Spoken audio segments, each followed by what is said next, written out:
break, you were telling us about there's a one-time, no questions asked enrollment for gap insurance, and otherwise you could have problems down the road or could be rejected.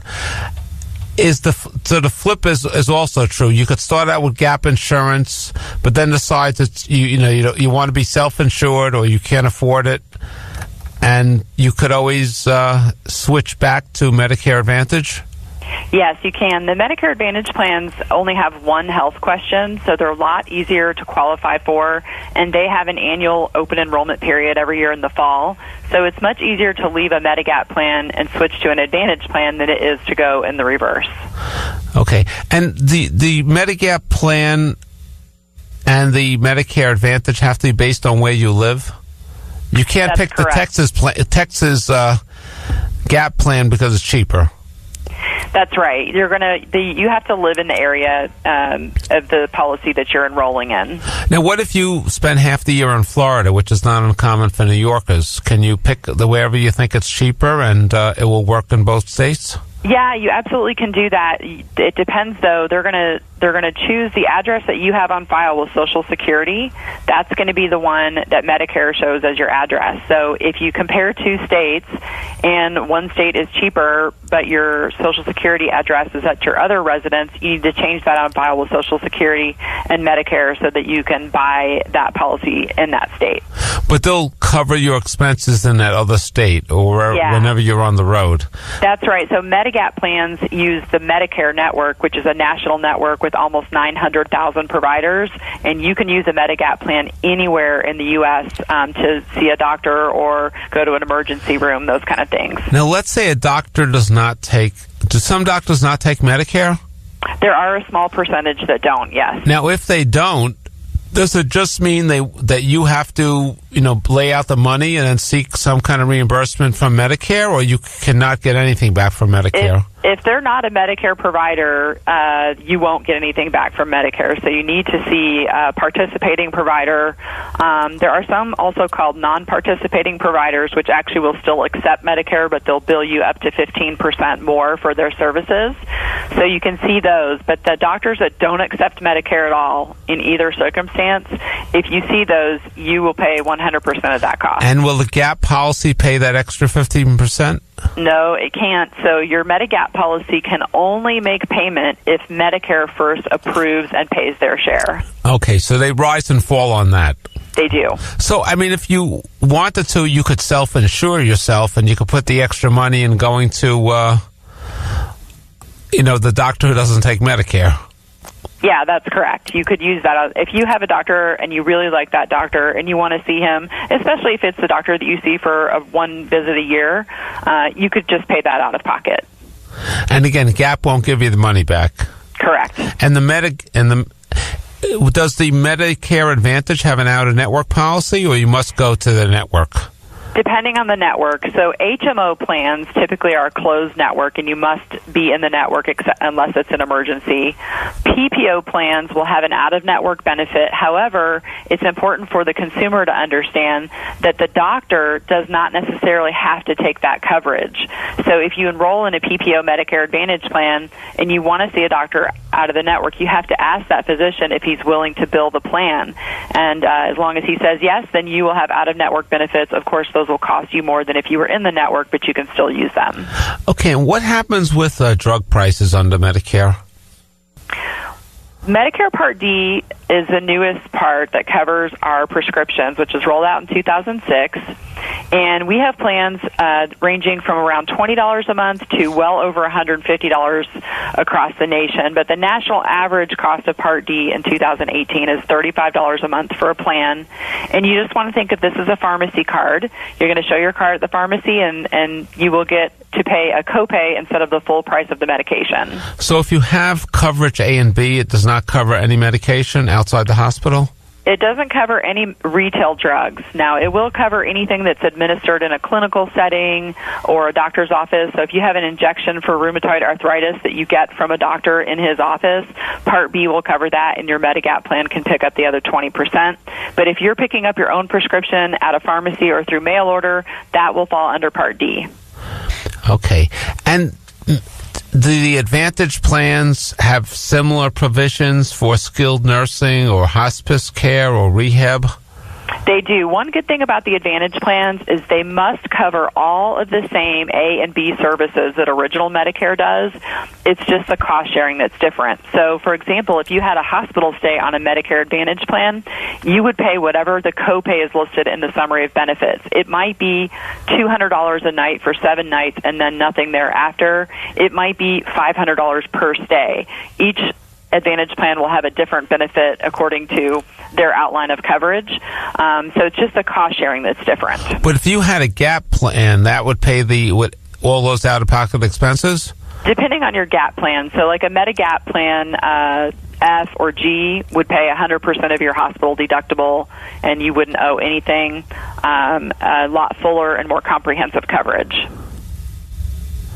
But it depends on the plan. So all GAP plans are not created equal. That's right. So there's 10 standardized Medigap plans, and Medicare standardized them so that consumers would be able to say, let's say they like a Medigap plan G, they can shop, and the benefits for plan G are going to be the same with ABC company as they are with XYZ company.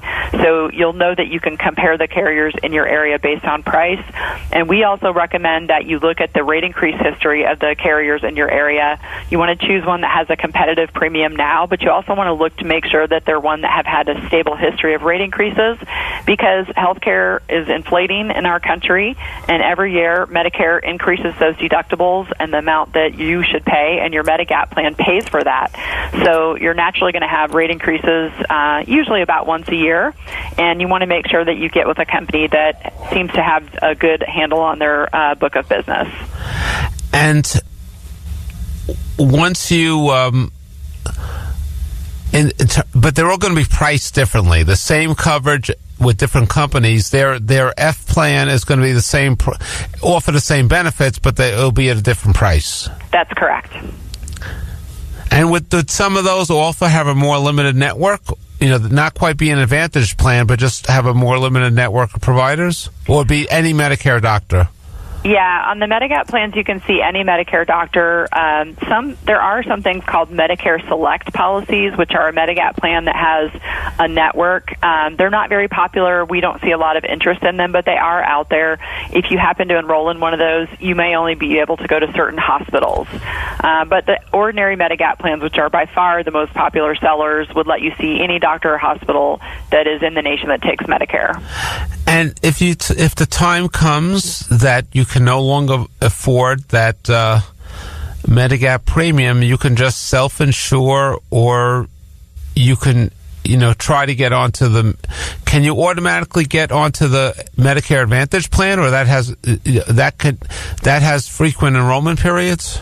It has an enrollment period every year in the fall, so you could leave your Medigap plan and transition to a Medicare Advantage plan in the fall. And we see people do that every year. There are people who will be paying their Medigap premium. There becomes a point where it's just too expensive, and then they'll contact us and say, we need to move to a Medicare Advantage plan.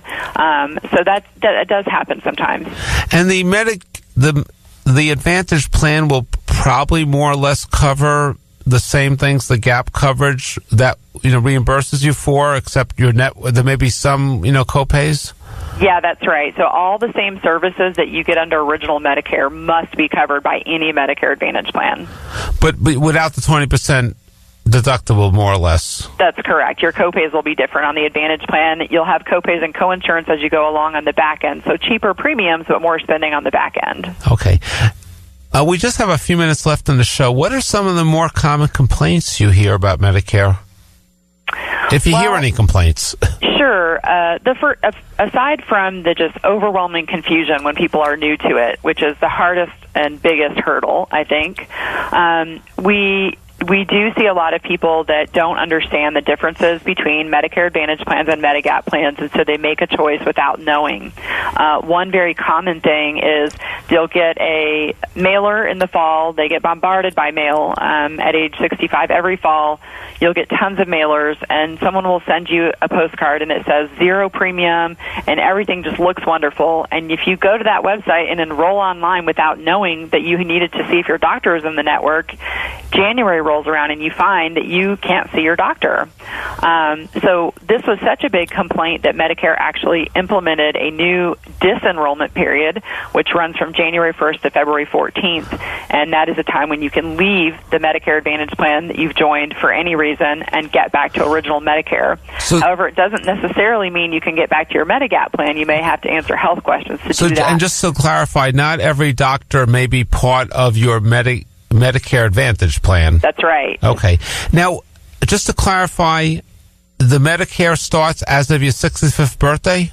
Yes, the first of the month in which you turn 65. And when do you have to apply for that? How far ahead of time? You have a 7-month window that begins 3 months before your 65th birthday month and runs through 3 months after your 65th birthday month. But is it going to be retroactive? Well, it will not be retroactive. So if, let's say you enroll 3 months before, your benefits will start on the first of the month of your birthday. If you enroll after, it's going to start on a later month than that. Okay, so you don't want to have a gap in coverage. Most people enroll before because they don't want to have the gap in coverage, yes, before their birthday. Okay. We have a moment left. Any other final thoughts you'd like to offer on understanding Medicare? One thing I would say is everyone's coverage is different, so you should never join a plan based on what your friend likes or someone that you know in Sunday school likes. What's perfect for one person may not be perfect for you, so you need to do your own homework and select the coverage that is going to meet your needs, and it's really important that you do your research. Start off a little bit ahead of time. Give yourself 6 months before you turn 65 to do some reading and make sure you fully understand your options before you join. And just very briefly, how might your needs be different than your friend? Well, for example, let's say you have a person with a serious health condition, and for example, on a lot of Advantage plans, you'll pay 20% for chemotherapy. And so your friend may have a plan that's just lovely and she's happy with it, but your health conditions are different than hers. And so that Advantage plan that's working so great for her may have something that's going to cost you quite a bit of money. So then you really need, if you have to, just using your chemo example, then you really need the gap plan. You would probably want to do a gap plan, yes. Okay. And just give us your website, which has further information. Of course. You're welcome to visit boomerbenefits.com, and we have plenty of pages of reading there that will educate you on enrollment, eligibility, and all of the optional choices for supplements. Okay. I'd like to thank our guest, Danielle Kunkel. Keep in mind, whatever you've heard is presented as information only. You should get legal or other advice from your financial planner or your own attorney. You've been listening to Law You Should Know here on 90.3 WHPC, the voice of Nassau Community College. You can also hear these broadcasts at ncc.edu/WHPC. And if you missed any part of the program, it's available as a free podcast by searching WHPC on iTunes. Please join us next week at this same time for another program on Law You Should Know.